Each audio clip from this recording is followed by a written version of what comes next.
Welcome to IPL 2026. IPL 2026లో నేడు Chennai super కింగ్స్తో సన్ రైజర్స్ హైదరాబాద్ కీలక మ్యాచ్ ఆడనుంది. చెన్నైలోని చపాక్ స్టేడియంలో సాయంత్రం 7:30 మ్యాచ్ ప్రారంభం కానుంది. ప్లే ఆఫ్స్కు చేరుకోవడానికి సన్ రైజర్స్తో పాటు చెన్నై కూడా ఈ మ్యాచ్ కీలకం కానుండటంతో మ్యాచ్పై సర్వత్రా ఆసక్తి నెలకొంది. ఈ మ్యాచ్లో సన్ రైజర్స్ గెలిస్తే నెట్ రన్ రేట్ కారణంగా ప్లే ఆఫ్కు దాదాపు చేరుకోనుంది.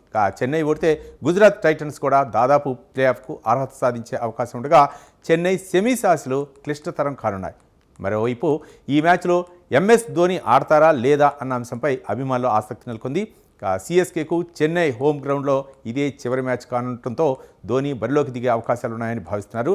గతంలో తన చివరి T20 మ్యాచ్ చెన్నైలో ఆడాలని ధోని చెప్పిన వీడియోను అభిమానులు వైరల్ చేస్తున్నారు. మొత్తానికి ఈరోజు చెన్నై హైదరాబాద్ జట్ల మధ్య ఏ విధంగా ఉండబోతుంది పోరు తదితర అంశాల గురించి కోచ్ మరియు అనలిస్ట్ కిరణ్ జైన్ గారు ఉన్నారు. వారిని అడిగి మరిన్ని వివరాలు తెలుసుకుందాం. కిరణ్ జైన్ గారు నమస్తే.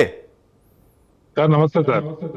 ఏంటి ఈరోజు చెన్నైకి హైదరాబాద్కి అయితే మాత్రం రెండు జట్లు కూడా ఈరోజు భీకరంగా తలపడే అవకాశాలు ఉన్నాయి. ఏ విధంగా ఉండే పోరు ఏ విధంగా ఉండే అవకాశాలు ఉన్నాయి అనుకోవచ్చు? ఖచ్చితంగా పోర్ చాలా భీకరంగానే ఉంటది, భారీగా ఉంటది. పోర్ అంటే ఇంటర్నల్ గా స్కోర్ అనేది ఎట్లా పెట్టినా గానీ ఆ 11 ప్లేయర్స్ ఆ ఇద్దరి మీద చేసే దాడి, ఆ ఇద్దరు 11 మీద చేసే దాడి, రెండు ఇన్నింగ్స్ చాలా అద్భుతంగా ఉంటది. ఏ విధంగా అనేది ఇంక మనం మైదానంలో దిగిన తర్వాత తెలుస్తుంది. ఇక్కడ ఉన్నటువంటి పరిస్థితులను బట్టి ప్రకారం తీసుకుంటే ప్రస్తుతానికి ఈ సీజన్ లో సిఎస్కే మీద ఎస్ఆర్హెచ్ గెలిచింది ఒక మ్యాచ్ ఆల్రెడీ 190 కొట్టి కూడా గెలిచింది. కాబట్టి ఛాన్సెస్ ఉన్న దాని ప్రకారం చూసుకుంటే పవర్ హిట్టింగ్ కావచ్చు, బౌలింగ్ ఇది కావచ్చు, ప్రజెంట్ ఉన్న పొజిషన్ ప్రకారం ఎస్ఆర్హెచ్ కి సన్ రైజర్స్ కి మంచి అవకాశాలు ఉన్నాయి. మంచి మ్యాచ్ ఇది. ఎందుకంటే ఇప్పుడు చెన్నైకి ఇది డూ ఆర్ డై మ్యాచ్. ఖచ్చితంగా ఈ మ్యాచ్ గెలవాలి, నెక్స్ట్ మ్యాచ్ గెలవాలి. ఈ రెండు మ్యాచ్లు ఖచ్చితంగా గెలిస్తేనే చెన్నైకి ప్లే ఆఫ్ ఛాన్స్ ఉంటుంది. ఈ రెండిట్లో ఒక మ్యాచ్ ఓడిపోయినా గానీ చెన్నైకి అవకాశం లేదు. కాబట్టి ఖచ్చితంగా చెన్నై గెలిచి తీరాలి. ఎస్ఆర్హెచ్ కన్నా ఇంకొక మ్యాచ్ అవకాశం ఉంది కాబట్టి ఎస్ఆర్హెచ్ గెలిచినా ఓడినా ఇంకో మ్యాచ్ వాళ్ళకు ఉంది. కానీ చెన్నై ఖచ్చితంగా రెండు గెలవాలి, గెలిచే తీరాలి. అప్పుడే వాళ్ళకి అవకాశం ఉంటుంది. కాబట్టి మ్యాచ్ ఈ మంచి రసవత్తరంగా ఉంటది.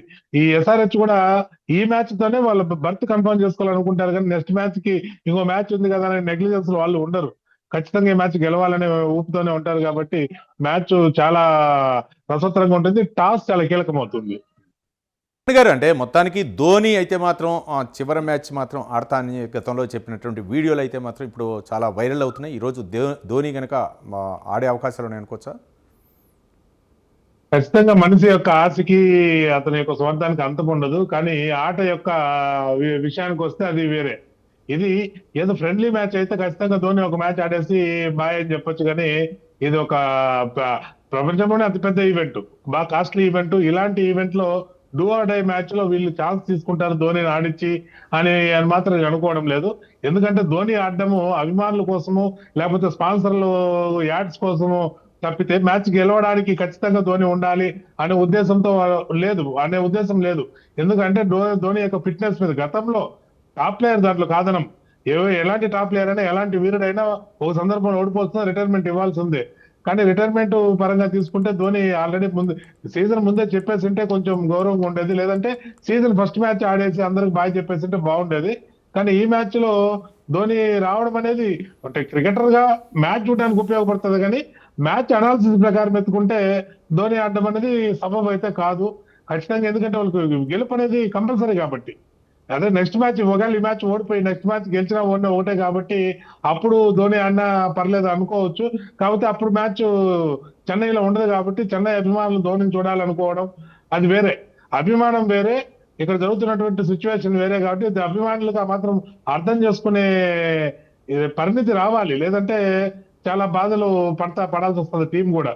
ఖచ్చితంగా నాకు తెలిసి ఆట ఈ రోజు ధోని మ్యాచ్ గెలవాలి కాబట్టి. రైట్ కిరణ్ గారు. అంటే మొత్తానికి చెన్నైకి అయితే హోమ్ గ్రౌండ్ నేపథ్యంలో ఏమైనా ప్రభావం చూపే అవకాశాలు ఉన్నాయా హైదరాబాద్ పై? ఖచ్చితంగా. ఇప్పుడు చెన్నై 4 మ్యాచ్లు గెలిచింది. అంటే లాస్ట్ ఈ సీజన్ లో 6 మ్యాచ్లు జరిగితే 4 గెలిచింది, 2 ఓడిపోయింది.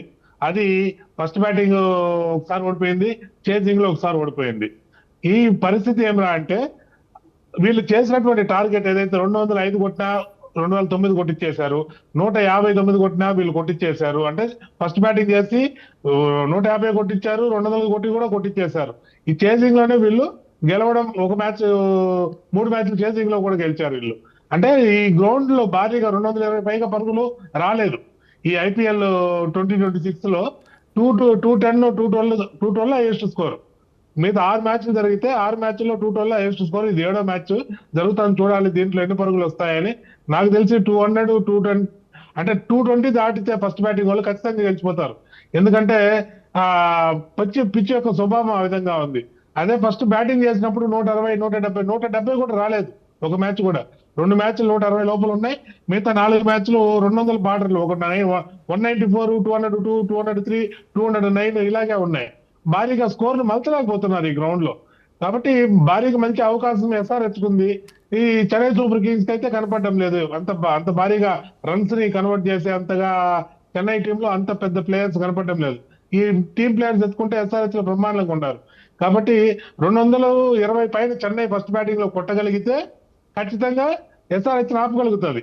190 180 160 150 ఇలా ఈ కంట్రోల్ కి వచ్చిందంటే మిరాకిల్ జరిగితే తప్ప, ఒక పెద్ద మిరాకిల్ జరిగితే తప్ప ఆ SRH ఓడిపోదు. ఖచ్చితంగా SRH 190 180 అనేది 200 బార్డర్ లో ఖచ్చితంగా చేంజ్ చేసేయగలిగే శక్తి ఉంది. కాబట్టి ఖచ్చితంగా ఎక్కువ ఛాన్సెస్ SRH కే ఉన్నాయి CSK కన్నా. కిరణ్ గారు, అంటే ముఖ్యంగా పవర్ ప్లేలో ఎంత స్కోర్ కనుక చేయగలిగితే ఎక్కువగా విన్ అయ్యే అవకాశాలు అనుకోవచ్చు, ముఖ్యంగా SRHకి? SRH ఖచ్చితంగా పవర్ ప్లే లో 70 పైన కొట్టాలి. మినిమం 70 పైన కొడితేనే ఈ పిచ్ లో 220 దాటుతుంది.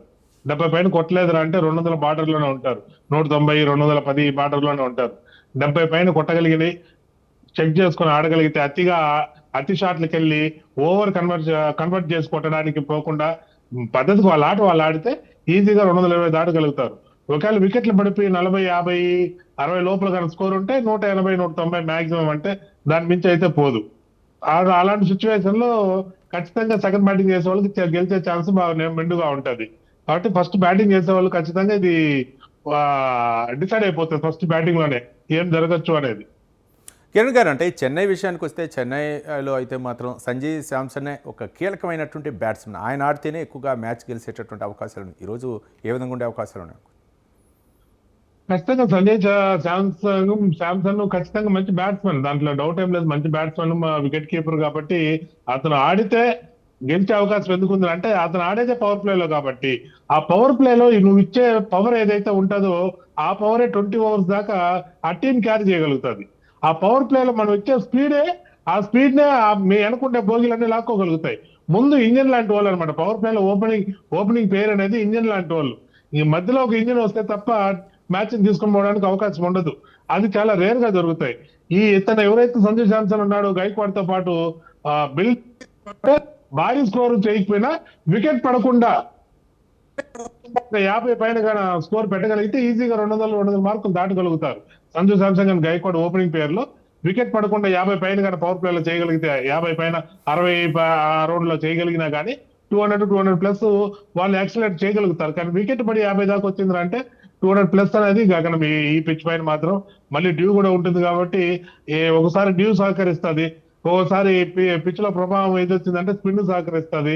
ఎందుకు వస్తుంది, డిఫరెంట్ పిచ్ స్వభావం ఉంటది మన చిదంబరంలో. కిరణ్ గారు, అంటే హైదరాబాద్ SRH విషయానికి వస్తే మాత్రం టాప్ ఆర్డర్ ఒకవేళ కనుక ఫెయిల్ అయితే సెకండ్ బ్యాట్స్మెన్ ఏ విధంగా దాన్ని మలిస్తే ఎక్కువగా అవకాశాలు ఉన్నాయనుకోవచ్చు?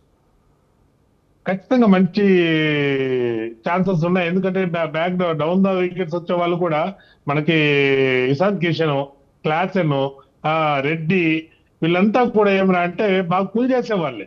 బాల్ టు బాల్ లేకపోతే నిదానంగా ఆడేవాళ్ళు కాదు.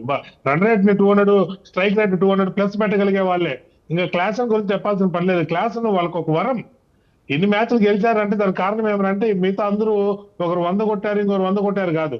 క్లాసెన్ అక్కడ బ్యాక్ బోన్ లాగా నిలబడ్డాడు కాబట్టి ఆ SRH పడిపోకుండా ఇంతవరకు నిలబడి ఉంది. తను వెన్నుపూస లాగా నిలబడ్డాడు, వెన్నుముక లాగా. మనిషికి వెన్నుముక ఎంత ఇంపార్టెంటో క్లాసెన్ ఆ SRH కి అంత వెన్నుముక లాగా నిలబడ్డాడు. కాబట్టి వాళ్ళు నిలబడగలుగుతున్నారు. ఛాన్సెస్ అయితే వాళ్ళకు బలంగా ఉన్నాయి. అంటే వచ్చే ప్రతి బ్యాట్స్మెన్ స్ట్రైక్ రేటు 200 పెట్టగలిగే స్ట్రైక్ రేటు కలిగిన బ్యాట్స్మెన్స్ ఉన్నారు SRH లో. కాకపోతే వాళ్ళు ఆలోచనలు అతిగా పోయినప్పుడే కూలబడిపోయి ఓడిపోయారు తప్పితే మామూలుగా అయితే వాళ్ళు ఖచ్చితంగా మ్యాచ్ చాలా క్లియర్ గా గెలుచుకుంటూనే వచ్చారు. SRH మన CSK కి ఆ విధానం లేదు. ఇప్పుడు ఫౌండేషన్ వేస్తే మన సంజు శాంసన్ లేకపోతే గైక్వాడ్ వీళ్ళిద్దరు వేస్తేనే ఫౌండేషన్, వీళ్ళిద్దరిలో మిస్ అయిపోయిన తర్వాత మరి ఏ మ్యాచ్ కూడా వాళ్ళు భారీగా గెలిచిన దాఖలాలు లేవు. కాబట్టి అది కూడా వాళ్ళు ఆలోచించుకోవాలి. Captain and opener Sanju Samson ఇద్దరు ఆలోచించుకొని ఒక మంచి డిస్కషన్ జరుగుతూ ఉంటది. డగౌట్ లో వాళ్ళ యొక్క రూమ్ ఏదైతే ఉంటుందో ఆల్రెడీ అక్కడ జరుగుతూ కూర్చొని మాట్లాడుకుంటా ఉంటారు ఎట్లా చేయాలి, ఏ విధంగా పోవాలనేది.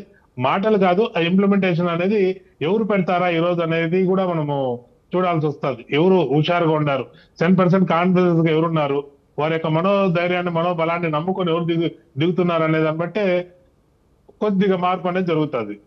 రైట్ కిరణ్ గారు, మనం చాలా అంటే నిన్న మొన్న ఒక 2-3 రోజుల నుంచి చూస్తున్నాం. దాదాపు 35 బంతుల్లోనే ఎక్కువగా సెంచరీ దగ్గరలో చేసినటువంటి బ్యాటర్స్ అని కూడా మనం చూసాం. అయితే ఈరోజు ఏమైనా పరుగుల విషయానికి వస్తే ఈరోజు కూడా ఏమైనా అదే స్థాయిలో బ్యాటింగ్ చేసే అవకాశాలు ఉన్నాయి అనుకోవచ్చా?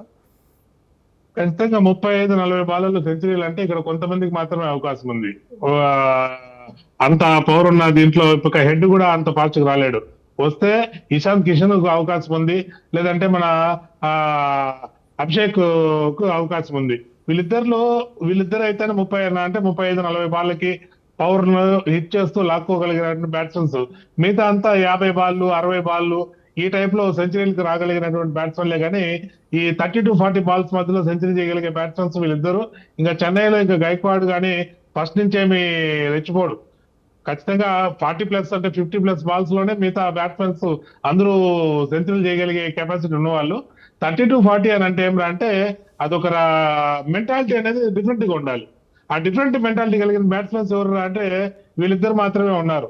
మళ్ళీ హెడ్ కూడా ఉన్నాడు, కానీ హెడ్ కూడా అంత కన్సిస్టెంట్ గా బాల్స్ పిక్ చేసి కొట్టగలిగే అంత లేదు. హెడ్ కూడా ఆచితూచి ఆడతాడు, కానీ ఏ మాత్రం జంకకుండా ఫస్ట్ బాల్ నుంచి 6 కొట్టాలనే మెంటాలిటీ ఎవరికి ఉందిరా అంటే అభిషేక్ శర్మకి అండ్ ఇషాంత్ కిషన్ కి మాత్రమే ఉంది. కాబట్టి భారీగా స్కోరు సెంచరీ కొట్టాలంటే వీళ్ళకే ఉంది. మిగతా వాళ్ళంతా 45 to 50 to 60 బాల్స్ మధ్య సెంచరీలు కొట్టగలిగే వాళ్ళే.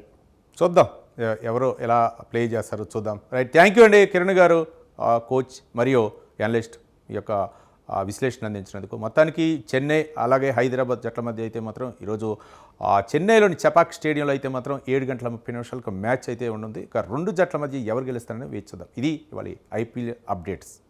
చూస్తున్నామండి ప్రైమ్ 9 న్యూస్.